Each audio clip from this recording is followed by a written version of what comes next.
Hi, thanks for joining me, Nicole, with you. So I'm really excited to present the second level of the Learn Copperplate Calligraphy series on the iPad.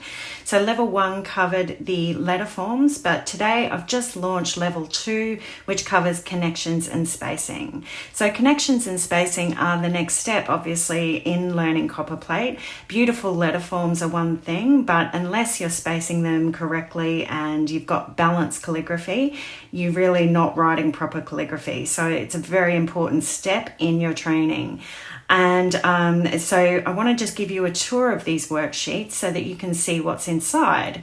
Basically, we have all of the lowercase letters covering connections and spacing rules, and then the uppercase letters, as well as some practice sentences and a bonus 10-word guide, so 10 words you can practice.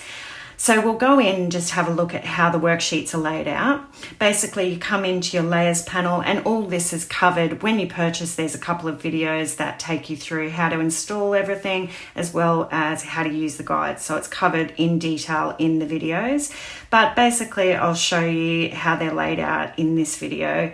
So we have welcome and just what to expect, and then there's your spacing rules. So a very general overall rule, and then each of the worksheets are grouped in terms of their spacing rules. So you can see the spacing rules at the beginning, and then I have 3 steps to build your muscle memory. And these steps are basically to trace and then practice on your own, so reference, and then recall. So at the end of every worksheet, there's blank guides and you can practice without looking, and that just fortifies it in your muscle memory and gives you the confidence to write on your own. So it's a really important step. And there's practice here, layers above. The layers themselves are called practice here, you'll see, on top of the instruction layers. And that's so you can reuse the guide again and again. You can practice with this over and over. So then if you come into the next workbook, you'll see we've got those rules there as well. And that's so that you can take it at your own pace. You don't have to feel as if you need to go back to the rules for that particular group, etc. They're always repeated in the workbook that you're up to, so that it's really easy to continue on. So this is created for busy people so that the workbooks themselves are separated into bite-sized chunks and you're not overwhelmed doing not knowing where you left off. It's really easy to just keep track of where you're up to. I like to keep the page that I'm on selected so that you can always tell which one you're up to. So I can tell that I'm up to this workbook because all these are just covers. So you just keep the page that you're on and you can easily see where you last got to.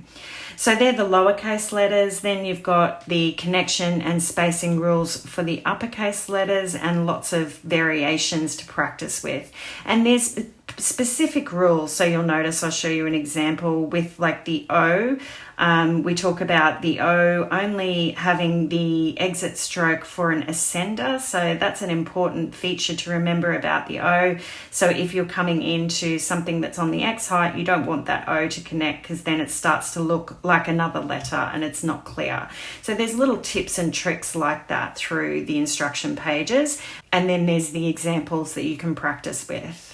So as well, we just have the sentences. So you've covered all your spacing rules and you have an understanding of the principles. Then there's some practice sentences. So obviously the Quick Brown Fox uses a lot of different letters. That's a great one to practice, and a couple of rows to practice that one. And then there's another couple of examples that you can use here. And I talk about how to space words as well. That comes into it as well.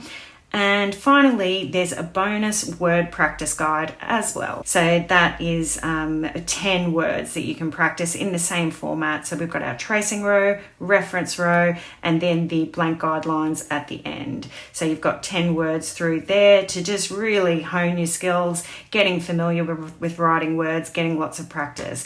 So if you are up to this point and if you've done level 1, this is going to be so exciting for you to move to this next stage, because all calligraphy is about the writing itself.